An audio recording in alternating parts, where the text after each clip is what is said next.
Dans cette séquence, nous allons généraliser un peu, cette fois-ci nous allons voir un petit peu plus loin. On aimerait savoir quelle serait la probabilité d'avoir un nombre compris entre A et B. C'est-à-dire qu'on aimerait calculer la probabilité que x, ma variable aléatoire, soit comprise entre A et B, c'est-à-dire un sous-intervalle de l'intervalle qui nous est donné ici, qui est l'intervalle 0, 1. Donc on avait vu que la probabilité que x soit inférieur à A, tout simplement ça valait petit a, c'est la représentation sur l'axe, sur l'intervalle 0, 1.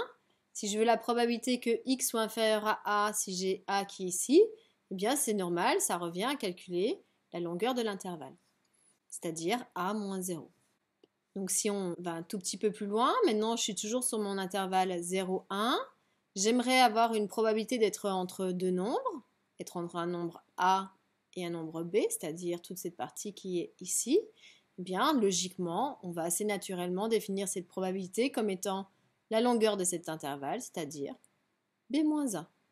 Donc ce qu'il faut savoir, c'est que cette loi que l'on vient de définir, c'est-à-dire choisir un nombre au hasard sur l'intervalle 0, 1, elle a un nom.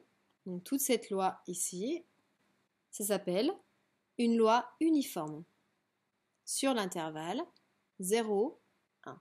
Pourquoi c'est une loi uniforme sur 0, 1? Donc dans les séquences suivantes, nous définirons ce que c'est une loi uniforme sur un intervalle.